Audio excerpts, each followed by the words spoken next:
Hey, everybody in the world. Hey, so welcome back to the channel. Let's talk about our boy Neville here, right there, right over there. He's not a book, but he's a person. But so I want to talk to you about one of his techniques, and that's I remember when. Now, if you think about it too much, you could be like, well, what does that mean? What is he referring to? And I get it because it's just a phrase. But if you think about it this way, you are using nostalgia.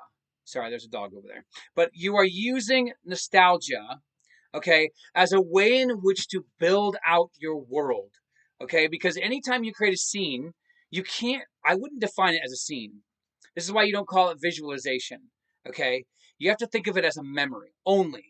So anything that you create at night or in the morning, the state's akin to sleep. If you're new to Neville's ideas, the state akin to sleep is essentially creating a scene from the end, right? Which means what would it be like the day after? What would you feel like the day after? What would you, right? It's the morning after effect, except it doesn't involve getting somebody pregnant. Except you are getting somebody pregnant, you're getting your mind pregnant, right? So it is, yeah.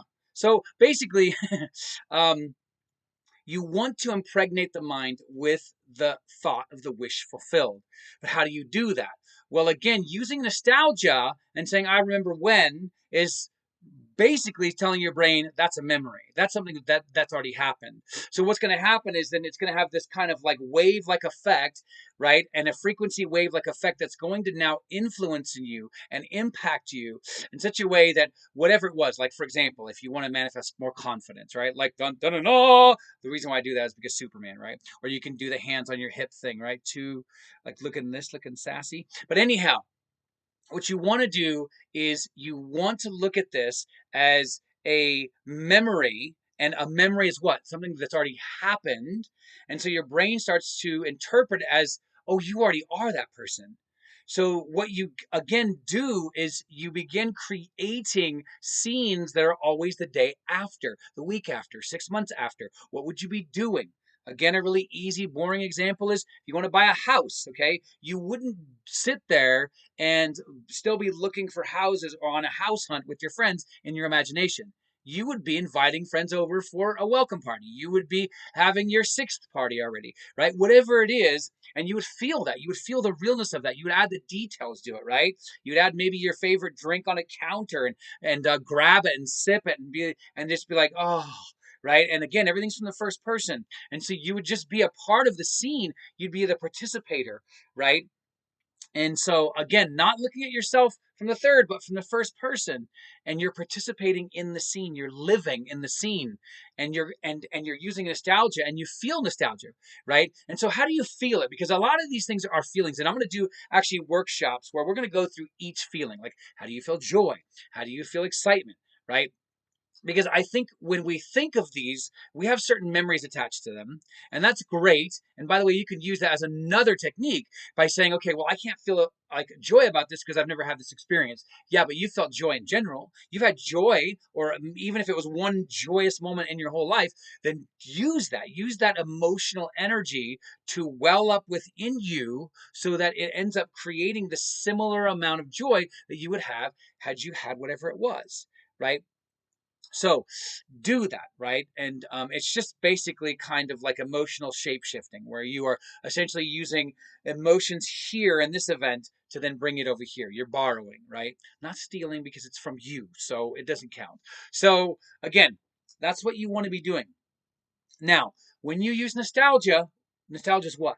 You're remembering, you're longing, but you're also grateful. You're like, oh, that was such a good moment. Like that's what I mean by longing. Not longing for like I lost something. You don't want to long like that. You want to long from, that was a great moment. Like, I want more of those moments, right? And again, lo and behold, you're going to have more of those moments because you've turned nostalgia into an emotional habit. And not to mention, your brain is neurochemically wired. So then what you're doing is you're using the chemical apparatus that is within your mind to then create a series of experiences where your brain starts interpreting and perceiving you as already being that person. So even if it's back to this example of having confidence, like you can be like, I remember when, and it was like the first day or the day after of getting confidence where you were like, man, that was so cool. I was on a stage of like, and let's just say that there were 20 people there. Well, when you go back into that memory, make it thousands, right? Because again, memories are pliable. Okay. And the thing is that when you're using nostalgia and you're using it with memory, please accept this is true. And there's loads of neuroscience on this. Memories are changing all the time, which means why let it do it on its own? Why don't you change it? And so change it to what you would have had what if it were your ideal situation, right? So again, the confident person, the day after, boom, they're on stage speaking to thousands of people, right? Not the 10 that were actually there in the original memory, thousands. Okay. And so you want to be generating that on a regular basis. And by the way, so part of the coaching that I do is I encourage people to use this every single scene. It doesn't matter what you're manifesting, confidence, a free drink, big house, a lover, it doesn't matter. Use nostalgia every single time. Then when you walk out of the scene, here's another tip. I remember when. So and then when you're doubting throughout the day, I remember when, right? So you're then hard coding the idea. Then you're then hard wiring the idea back into your identity. And that's what you're doing. You're creating the habit. Even Neville talks about habits and how some people will just give into their old habits and that's just it. And that's like saying the old state. Okay. Because identity is just nothing more than a habit that you keep repeating. So then when you want a new one, you have to repeat new habits from the future self. Okay. And that means living in the end. So if you're looking for better terms that are like, I don't understand what he means living in the end, then use future self. What's your future self look like? How would they act? How would they see things? How would they repeat their behaviors? How would they fall in love? How would they buy a house? How would they walk throughout their day? Like, do that, embody that, be that, okay? Because that's ultimately who we are and what we're becoming. We're ideas who are embodying ideas, right? So catch that, right? We're ideas because everything starts in imagination and then we're embodying those ideas. So we're ideas first without a body and then we incarnate, right? So the biblical metaphor of Jesus coming, who is the imagination, and into a human body, that's us. So it's the imagination and then imagination plus body. Okay. So, I'm a very big advocate of creating links between the conscious and the subconscious mind. I differ very much so from the majority of people, even in Neville communities, who say that you only need to imagine without action or that you need to imagine, just in here and wait. And I'm not against that. There are times where you're going to have to do that, right? And there are circumstances where, even sometimes with money related manifestations, you have to wait for the money to show up, right? But obviously, the waiting, by the way, you're not waiting in here. The waiting looks like you're waiting out here. Okay, so keep that in mind. There's actually no such thing as waiting because you can always go in and give it to yourself again, right? If you're having doubts and you're like, no, I just want to reinforce, go back in.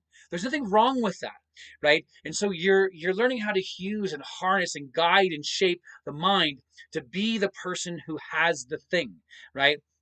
And remember, it's about becoming. It's not about having. You're not a house buyer, you're a house owner. Do you hear the difference? Right? And so you're not a dater, you're a marrier, right? I don't even know if that's a word, but let's just go with it. So you are the person who has the thing. Okay, so you got to be and embody that person. All right. So I hope this was helpful. Try this out, especially if you're new to this. But if you're not, remember, use nostalgia and you can feel nostalgia because there's at least a handful of memories that you are probably even remembering as I'm talking to you right now. And then think about one that's really good and just sit in that for a while. And that's what nostalgia feels like. So then take that with you into your next scene, right? And be like, oh, it was so good that I got to meet my wife. You know what I mean? Or it was so good the first day we bought the house. Or it was so good when my client gave me $5,000. Whatever it is, right? And so you are modifying the brain to rely upon nostalgia, which again is one of Neville's most powerful techniques. So use it and try to saturate your emotions in the state of that wish fulfilled. Okay? Have fun.